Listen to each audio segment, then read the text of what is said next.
All right, good evening, folks. Diana Whittle, get back to your seat.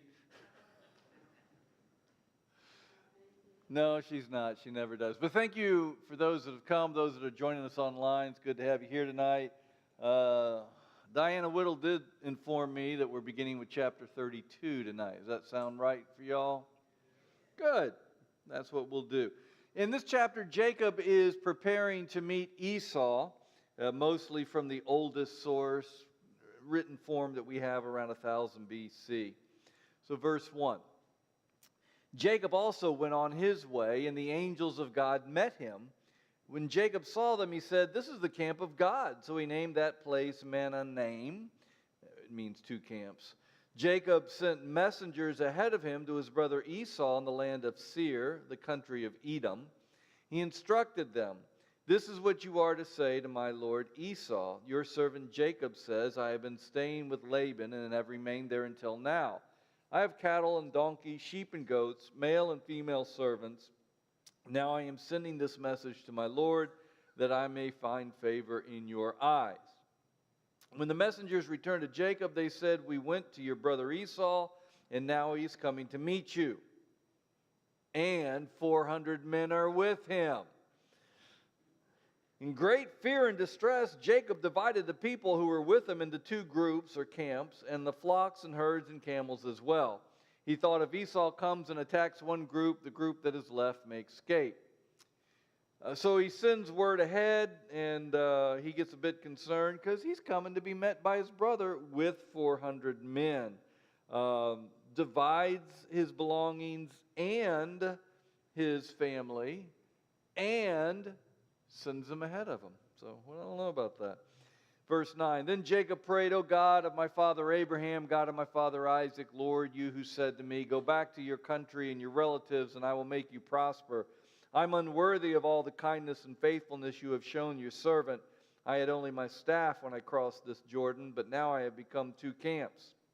Save me, I pray, from the hand of my brother Esau, for I am afraid he will come and attack me, and also the mothers with their children. But you have said, I will surely make you prosper, and will make your descendants like the sand of the sea, which cannot be counted." He spent the night there, and from what he had with him, he selected a gift for his brother Esau: 200 female goats, 20 male goats, 200 ewes, 20 rams, 30 female camels with their young, 40 cows, 10 bulls, 20 female donkeys, and 10 male donkeys. So imagine how much livestock he must have had if that's just a gift from it. He put them in the care of his servants, each herd by itself, and he said to his servants, "Go ahead of me and keep some space between the herds." He instructed the one in the lead, "When my brother Esau meets you and asks, 'Who do you belong to and where are you going? And who owns all these animals in front of you?' then you are to say, 'They belong to your servant Jacob. They are a gift sent to my lord Esau, and he is coming behind us.'" He also instructed the second and third and all the others who followed the herds, "You are to say the same thing to Esau when you meet him. And be sure to say, 'Your servant Jacob is coming behind us.' For he thought, 'I will pacify him with these gifts I am sending on ahead. Later, when I see him, perhaps he will receive me.' So Jacob's gifts went ahead of him, but he himself spent the night in the camp." So, there's several ways that this story was interpreted over the years. I think with our sensibilities, we're like, man, this guy, he's really trying to suck up. I mean, look at, he tricked his brother twice out of, his inheritance and all this. And, but in the ancient days, they really looked at this as, well, this Jacob is really a guy. Because after all, this is ancient way of interpreting it, Jacob's mother really was the reason he did that. She talked him into it, and here he's trying to make amends with these gifts. So anyway, but that's not the point of the story. We'll get to the point of the story in the next few verses, because we have the story of him wrestling at Jabbok. This is the point of this whole story. Now, in ancient times, it wasn't understood that Jacob was wrestling with God. In the Jacob days, in the days of the ancient Jews, they believed he was wrestling with a Numen, which is not N-E-W-M-E-N, but N-U-M-E-N, which is a demon, if you will. But it came to be understood that he was wrestling with God. In ancient times, this was the Jacob story, the basis for all legends about Jacob. Verse 24. Now think about this. Why is he wrestling with God this night? See, that's the basis of the story. He had been a con man and a trickster and cheated his brother, and now he's going to meet him, and he's dealing with all this stuff that he's done. So, that night Jacob got up, took his 2 wives, his 2 female servants, 11 sons, crossed the ford of the Jabbok. After he had sent them across the stream, he sent over all his possessions, so Jacob was left alone, and a man wrestled with him till daybreak. When the man saw that he could not overpower him, he touched the socket of Jacob's hip, that his hip was wrenched, and he had wrestled with the man. Then the man said, "Let go of me, for it's daybreak." But Jacob said, "I will not let go of you unless you bless me." The man asked him, "What is your name?" Jacob answered, "What's your name?" "Jacob," he answered. Then the man said, "Your name will no longer be Jacob, but Israel, for you have struggled with God and with humans and have overcome." So this word Israel, it means to contend with God or struggle with God. And sometimes, well, I'll talk about that in a minute. Verse 29. Jacob said, "Please tell me your name." But he replied, "Why do you ask my name?" Then he blessed him there. So Jacob called the place Peniel, saying, "It is because I saw God's face, and yet my life was spared." Peniel means face of God.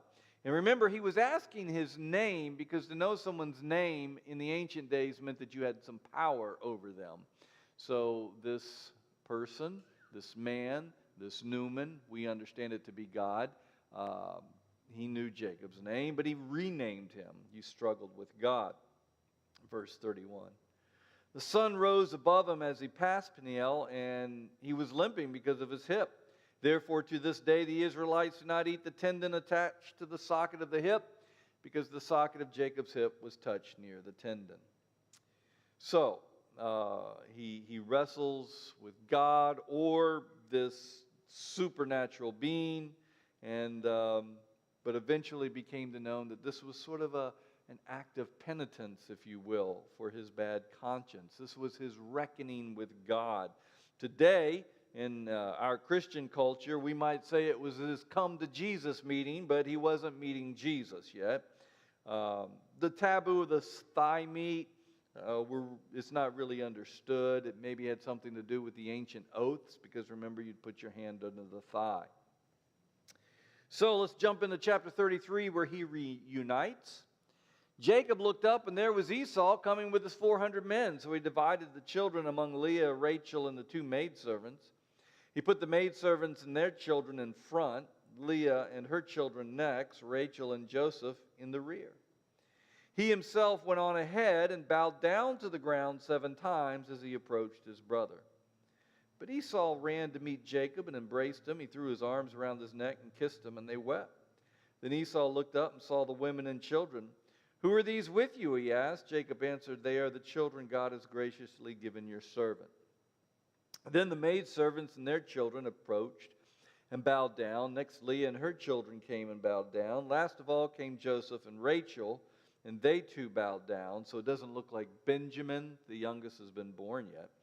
Esau said, "What do you mean by all these droves I met? To find favor in your eyes, my lord," he said. But Esau said, "I already have plenty, my brother. Keep what you have for yourself." So, was he presenting gifts? Was he fearful for his stuff getting stolen? We don't know, but probably a little bit of both. Verse 10. "No, please," said Jacob, "if I found favor in your eyes, accept this gift from me. For to see your face is like seeing the face of God, now that you have received me favorably. Please accept the present that was brought to you, for God has been gracious to me, and I have all I need." And because Jacob insisted, Esau accepted it. Then Esau said, "Let us be on our way. I'll accompany you." But Jacob said to him, "My lord knows that the children are tender, and I must care for the ewes and cows that are nursing their young. And if they are driven hard just one day, all the animals will die. So let my lord go on ahead of his servant, while I move along slowly at the pace of the droves before me, and that of the children, until I come to my lord in Seir. Esau said, then let me leave some of my men with you. But why do that? Jacob said, just let me find favor in the eyes of my Lord. So there's still some drama, maybe some distrust going on here. Jacob is suspicious. Don't drive us too hard. Why leave your men here? Let me find favor in your eyes. So we don't know. So that day Esau started on his way back to Seir. Jacob, however, went to Succoth, where he built a place for himself and made shelters for his livestock. That is why the place is called Succoth, which means shelters, by the way. After Jacob came from Paddan Aram, he arrived safely at the city of Shechem in Canaan and camped within sight of the city. For 100 pieces of silver he brought from the sons of Hamor, the father of Shechem, the plot of ground where he pitched his tent. There he set up an altar and called it El Eloi Israel, which means God, the God of Israel. Okay, so the sons of Hamor were one of the leading tribes or clans of Shechem, and the land that they purchase will be the site of Joseph's grave. Of course, Joseph's still a boy in this story, and he won't be buried there for how many years? Well over 400, yeah. Okay, and if you're not sure how that happens, just keep on reading with me. But this is a political verse there to show that they own that land.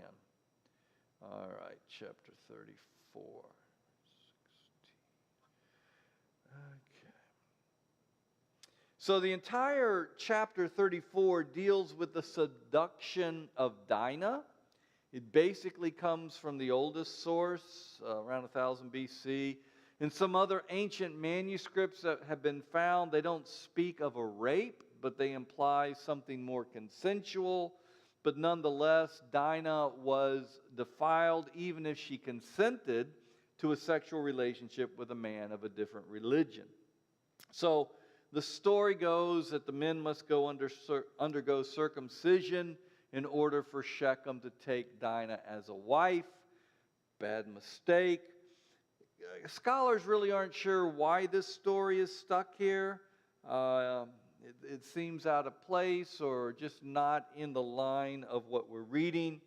It was probably based upon some act of treachery towards the Horites on the part of Simon and Levi, who get some bad treatment later in chapter 49. Okay, so verse 1. Now Dinah, the daughter of Leah, had born to Jacob, went out to visit the women of the land. When Shechem, son of Hamor the Hivite, the ruler of that area, saw her, he took her and violated her. His heart was drawn to Dinah, daughter of Jacob, and he loved the girl and spoke tenderly to her. And Shechem said to his father Hamor, "Get me this girl as my wife." When Jacob heard that his daughter Dinah had been defiled, his sons were in the field with the livestock, so he kept quiet about it until they came home. Then Shechem's father Hamor went out to talk with Jacob. Now Jacob's sons had come in from the field, and as soon as they heard what had happened, they were filled with grief and fury because Shechem had done a disgraceful, or in yours it might say wrought folly, which was an Old Testament term for sexual misconduct. He'd done a disgraceful thing in Israel by lying with Jacob's daughter, a thing that should not be done. But Hamor said to them, "My son Shechem has his heart set on your daughter. Please give her to him as a wife. Intermarry with us." See, here's the thing. They worship different gods, so they're trying to intermarry with us. So maybe that's the point of the story, is how that can't happen. Intermarry with us. Give us your daughters. Take our daughters for yourselves. You can settle among us. The land is open to you. Live in it, trade in it, and acquire property in it. Then Shechem said to Dinah's father and brothers, "Let me find favor in your eyes, and I'll give you whatever you ask. Make the price for the bride and the gift I am to bring as great as you like, and I'll pay whatever you ask. Only give me the girl as my wife." Because their sister Dinah had been defiled, Jacob's sons replied deceitfully as they spoke to Shechem and his father Hamor. They said to them, "We can't do such a thing. We can't give our sister to a man who is not circumcised. That would be a disgrace to us. We will give our consent to you on one condition only, that you become like us by circumcising all your males. Then we will give you our daughters and take your daughters for ourselves. We'll settle among you and become one people with you, but if you will not agree to be circumcised, we'll take our sister and go." The proposal seemed good to Hamor and his son Shechem. Now, I'm supposing if you had never heard of this story before and you're hearing it for the first time, you got a good idea what's about to go down, don't you? Well, all the men agree to be circumcised. But verse 23 sort of sounds like there might be some deception planned. It says, "Won't their livestock, their property, and all their animals become ours? So let us agree to their terms, and they'll settle with us." Go down to verse 25. 3 days later, while all of them were still in pain, two of Jacob's sons, Simeon and Levi, Dinah's brother, took their swords and attacked the unsuspecting city, killing every male. They put Hamor and his son Shechem to the sword and took Dinah from Shechem's house and left. The sons of Jacob came upon the dead bodies and looted the city where the sister had been defiled. They seized their flocks and herds and donkeys and everything else of theirs in the city and out in the fields. They carried off all their wealth and all their women and children, taking the plunder and everything in the houses. Then Jacob said to Simeon and Levi, "You have brought trouble on me by making me a stench to the Canaanites and the Perizzites, the people living in this land. We are few in number, and if they join forces against me and attack me, I and my household will be destroyed." But they replied, should he have treated our sister like a prostitute? So, it's a classic case of two wrongs don't make a right. First off, let me explain, there are some people who read stories like this and say, "Oh, you Christians, how can you support such a thing?" Remember what I kept on saying. These people don't have a moral code. They don't even have the 10 Commandments. These aren't Jews. This is Jewish prehistory here. Okay? So they would eventually have a moral code, and they would eventually, part of that moral code is an eye for an eye, a tooth for a tooth, which may sound brutal, but it prevented massacres like this. These people had never heard of an eye for an eye, a tooth for a tooth. Okay? It was take vengeance into your own hands. No moral code. So let's not put our sensibilities on it. Let's understand this is a saga of the whole book of Genesis, is a saga of how a people came to be, how a group of people became the Jews. So hang in there. So chapter 35, basically from some of the newer sources, and it deals with Jacob's return to Bethel. Verse 1. Then God said to Jacob, "Go up to Bethel and settle there and build an altar there to God, who appeared to you when you were fleeing from your brother Esau." So Jacob said to his household and to all who were with him, "Get rid of the foreign gods you have with you and purify yourselves and change your clothes." All right, so again, we got foreign gods because they believed in the existence of other gods. What's the very first commandment? No other gods? The first commandment doesn't even say, "I'm the only God. And if you deny it, you're in trouble." First commandment says you not have other gods before me. So these aren't monotheistic people. And the Jews, even probably up to the time of David, were not monotheistic. They believed in the existence of, well, some of the Jews, even to the time of the exile. So they believed in the existence of other gods. Then, verse 3, "Then come, let us go to Bethel, where I will build an altar to God, who answered me in the day of my distress, and who has been with me wherever I have gone." So they gave Jacob all the foreign gods they had, and the rings in their ears, and Jacob buried them under the oak at Shechem, when they set out, and the terror of God fell upon the towns all around them so that no one pursued them. So obviously, earrings are a sign of the devil, and you better not be wearing them, right? And those weren't just from the women, because the men wore earrings too. So what's the deal? What's the deal with the earrings? Put it into the context. What are they getting rid of here? Foreign gods. Okay. Does anybody here have any Christian jewelry? Anybody? I wear a ring with crosses on it. Yeah. Okay. They had jewelry that had depictions of the foreign gods. That's what they were getting rid of. But people take it out of context, and earrings are an abomination.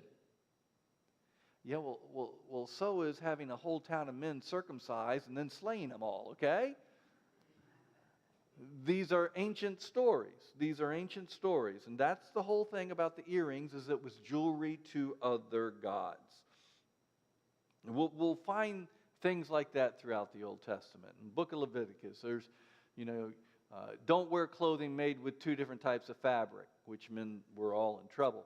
But that's what the pagans were doing. So they were trying to do things that separated them from the pagan. So you have to put things into context. All right. Verse 9. After Jacob returned from Paddan-aram, God appeared to him again and blessed him. God said to him, "Your name is Jacob." Now, didn't we already have this? Yes, we already had this. This is from the younger source. The other one was from the older source. God said to him, "Your name is Jacob," which means trickster, supplanter, heel grabber. "But you will no longer be called Jacob. Your name will be Israel," which means struggle with God. So he named him Israel. So the significance of a change of name was also that he now had a change of character. Israel means struggle with God. We might think that struggles with God is something negative, like fighting with God, but that's not what it says. And I think we should all be called struggle with God, because if you don't struggle with God, you're probably not working too hard at being a good Christian, are you? Like, how many times are we supposed to forgive? Man, I guarantee if you try that, you're going to struggle with God. You are going to struggle. So, struggles with God is a good thing. Don't let go of God. And that's what, he wouldn't let go of God. Don't let go of God. Struggle to hold on to him. Verse 16. So they moved on from Bethel. While they were still some distance from Ephrath, Rachel began to give birth and had great difficulty. As she was having great difficulty in childbirth, the midwife said to her, "Don't be afraid, for you have another son."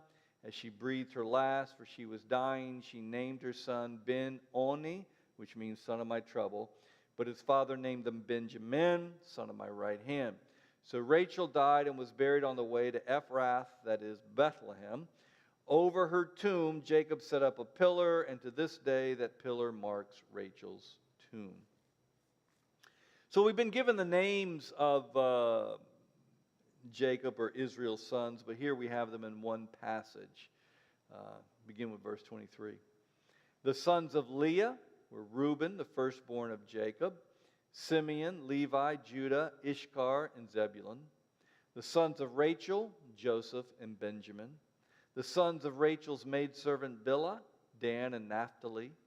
The sons of Leah maidservant Zilpah, Gad, and Asher. These were the sons of Jacob who were born to him in Paddan-aram. So way back in chapter 27, remember when Isaac blessed Jacob? Remember that? He was an old man on his deathbed, and he had to smell his son to make sure it was him. He couldn't see his eyes. It's been 25 years. He's still alive. Miracles of miracles. Go down to verse 27. Jacob came home to his father Isaac in Mamre, near Kiriath Arba, that is Hebron, where Abraham and Isaac had stayed.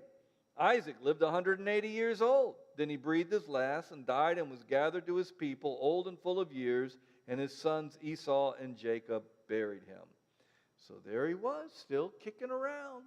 Different sources. That's, again, One source had him dying 25 years ago. This one has him wait until he gets back, and then he gets buried by his two sons.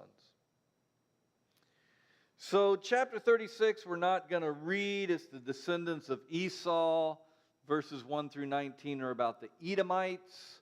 Much of this comes from Edomite stories that were handed down through marriages with the Jews, because they didn't really stop intermarrying with other religions.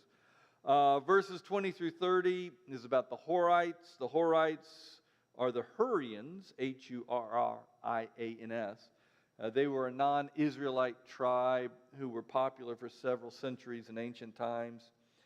Verses 31 through 43 are the kings of Edom. The first one is Beel, B-E-A-L, the son of Beor, but it's the same person that we know as Balaam, and we'll have that in Numbers 22. So let's just skip on over to chapter 37. And this is the story of how Joseph comes to Egypt. Most of this chapter is from the two oldest sources. Read carefully and you'll see sources woven together, because you got Jacob in one verse and Israel in the next verse, Jacob and Israel, so interchangeably. The King James tells the story about a coat of many colors. You may remember that from Vacation Bible School and Sunday School many years ago. Other more modern translations call it a long robe with sleeves. The point is the coat was obviously different from the others, and it kind of showed some favoritism that Jacob or Israel had toward his son Joseph. And when you show one child favoritism, it never works out too good. So the fact that Joseph was kidnapped, sold into slavery was a common story. Stealing children is not a current phenomenon. It's been happening literally forever. Verse 1. Jacob lived in the land where his father had stayed, the land of Canaan. This is the account of Jacob. So it sounds like we're just now hearing about him. You know, they compile different stories.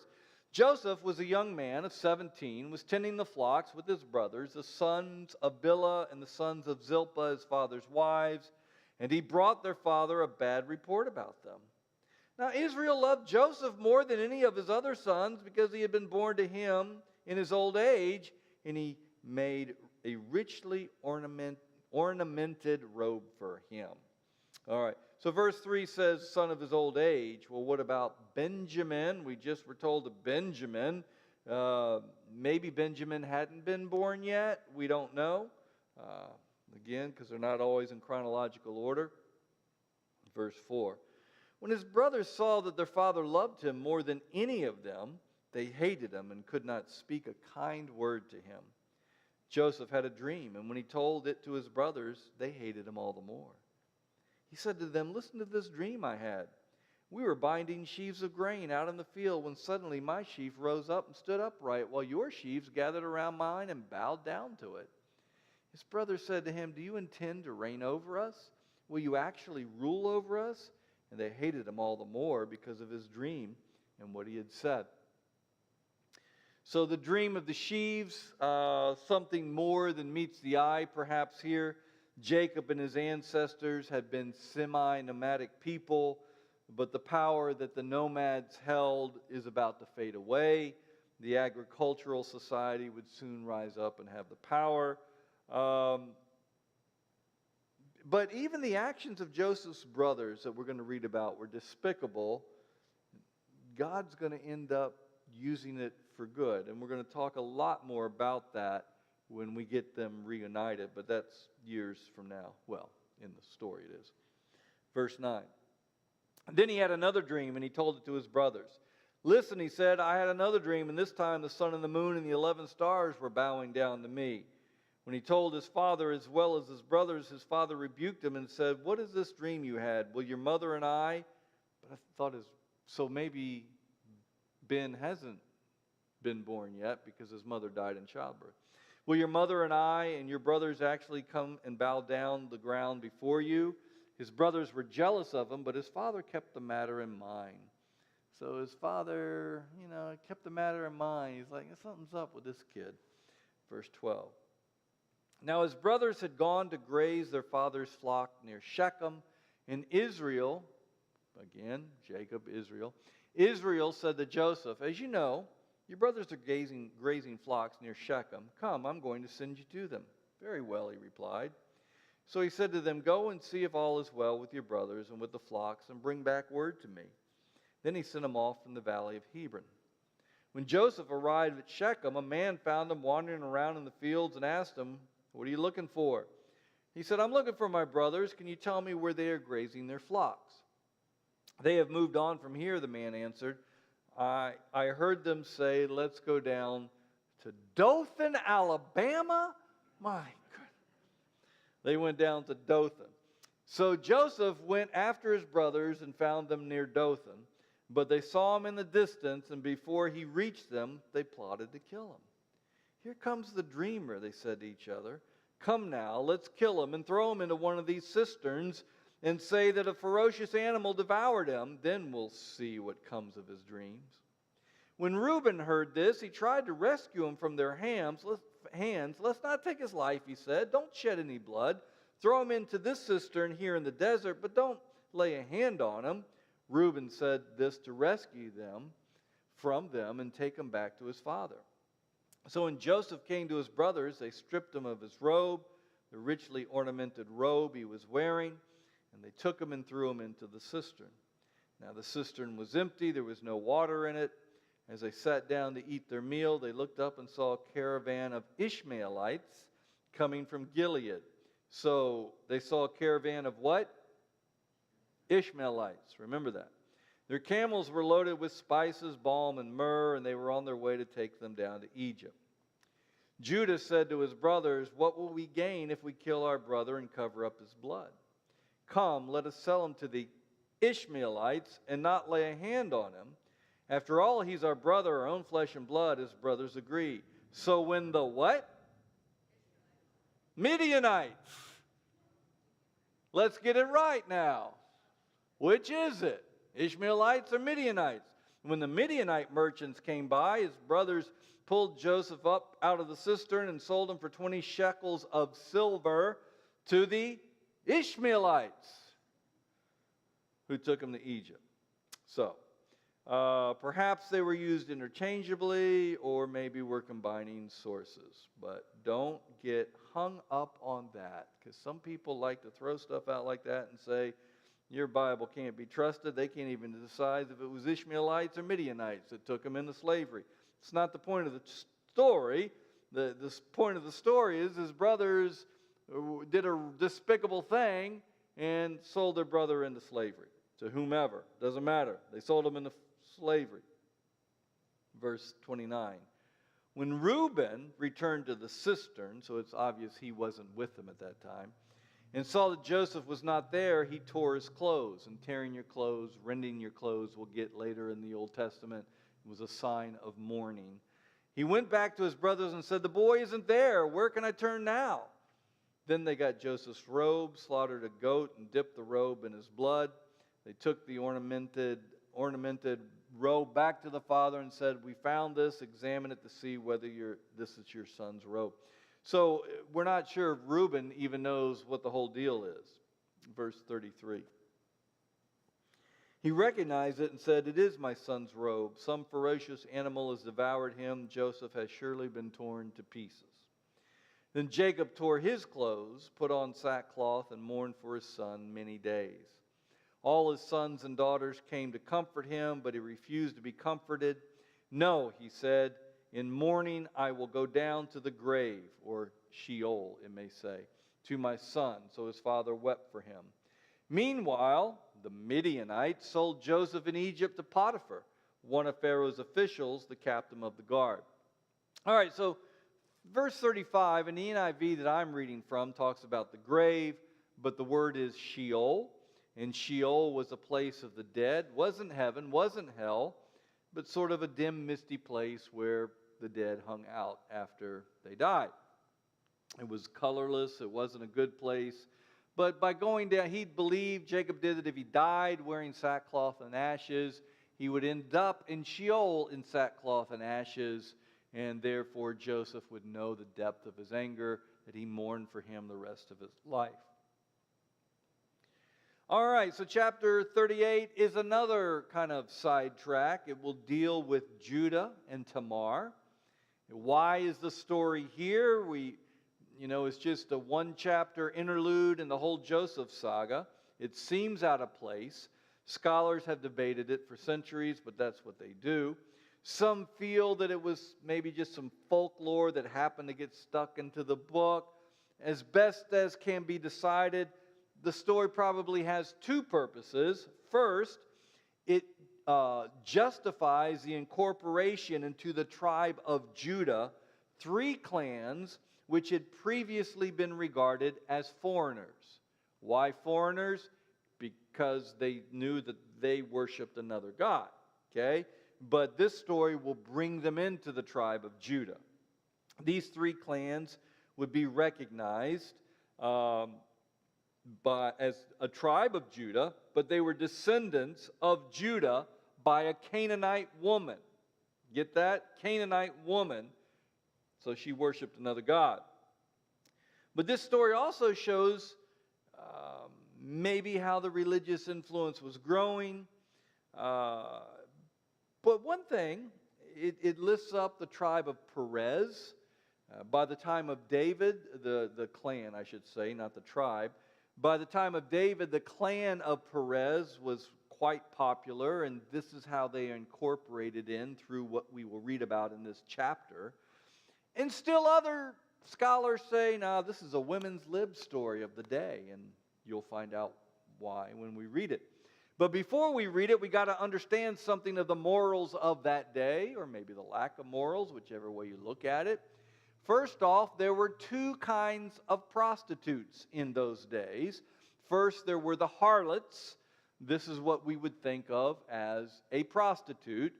Morally, a woman who was a harlot was looked down upon, but not necessarily the man who went to a harlot, but men made the rules. The other thing we need to know, the other type of prostitute wasn't a harlot, but a cult prostitute or a temple prostitute.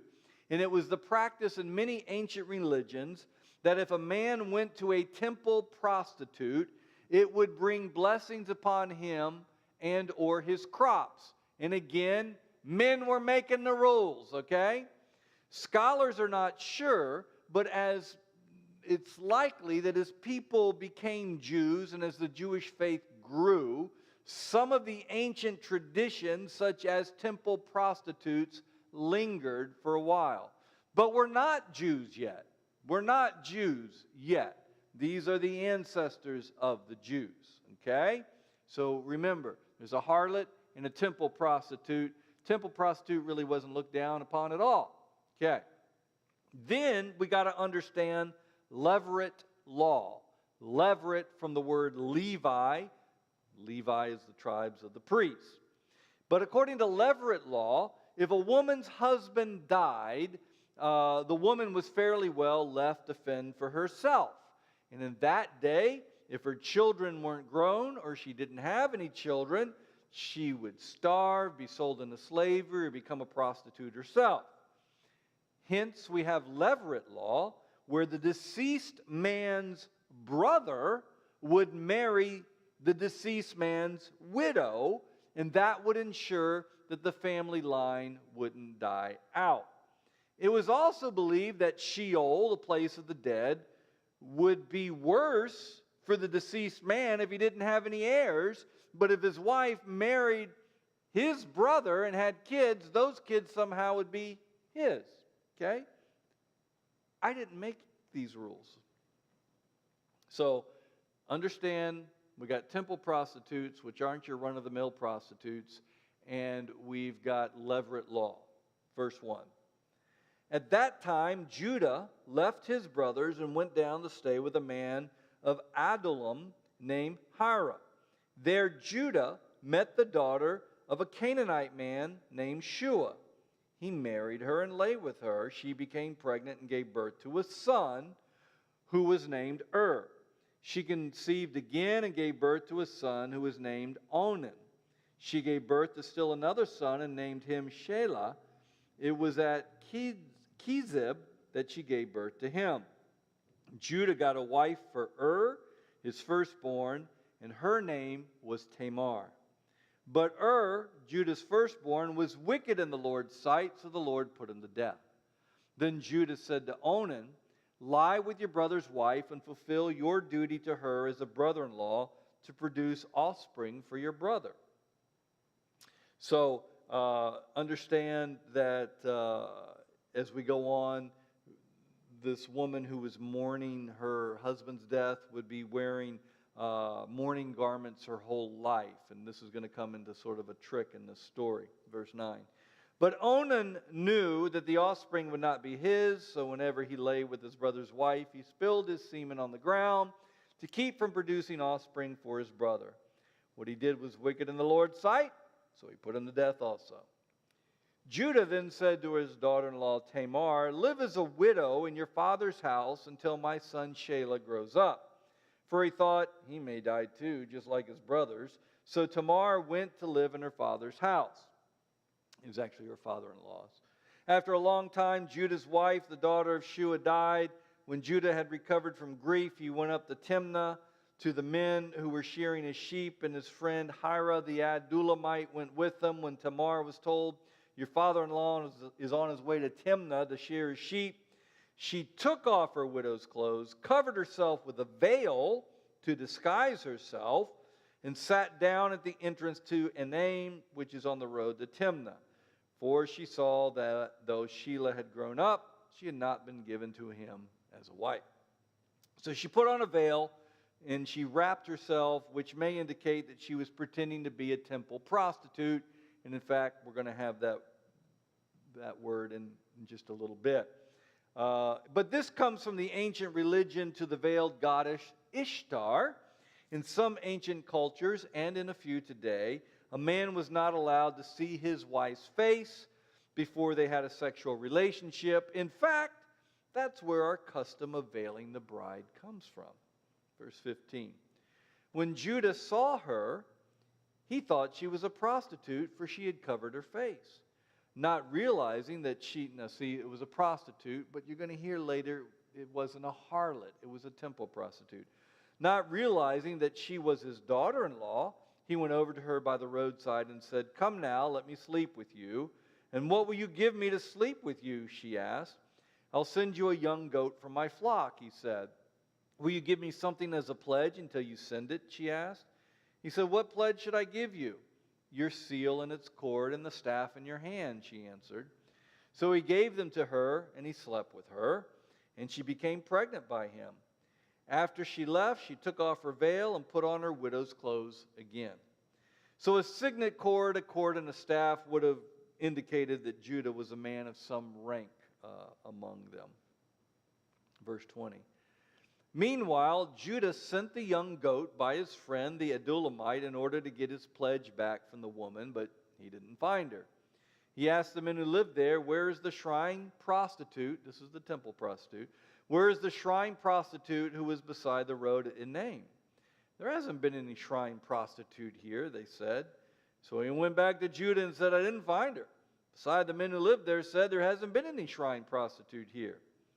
So again, you see, we try to put our sensibilities, well, these people weren't very moral. What kind of Jews were they? Well, they aren't yet. Okay? They aren't yet. Prehistory. About verse 23. Let her keep what she has, or we will become a laughing stock. After all, I did send her this young goat, but you didn't find her. About 3 months later, Judah was told, your daughter-in-law Tamar is guilty of prostitution, and as a result, she is now pregnant. Judah said, bring her out and have her burned to death. So she was supposed to be mourning the death of her husband. Therefore, she was going to be killed for her sin. But let's see how this works out. As she was being brought out, she sent a message to her father-in-law. I am pregnant by the man who owns these, she said. And she added, see if you recognize whose seal and cord and staff these are. Judah recognized them and said, she's more righteous than I, since I wouldn't give her to my son Shelah, and he did not sleep with her again.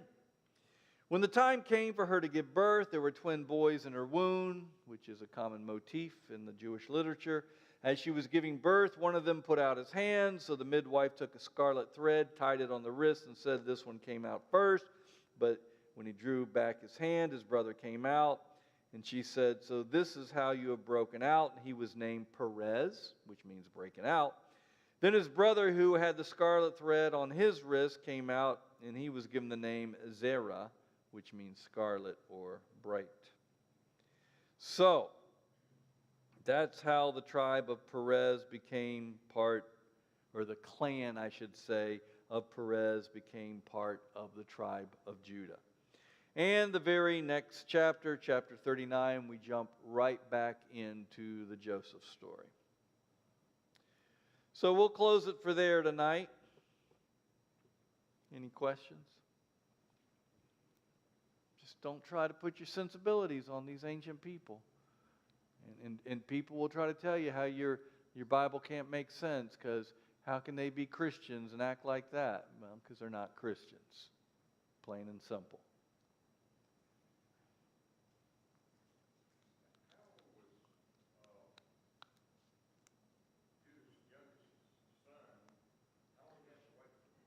I don't know.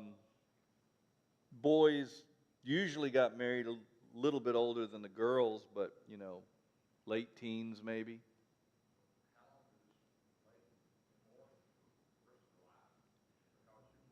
Yeah, it would have been the rest of her life. Yeah. Unless by chance she got another offer for marriage.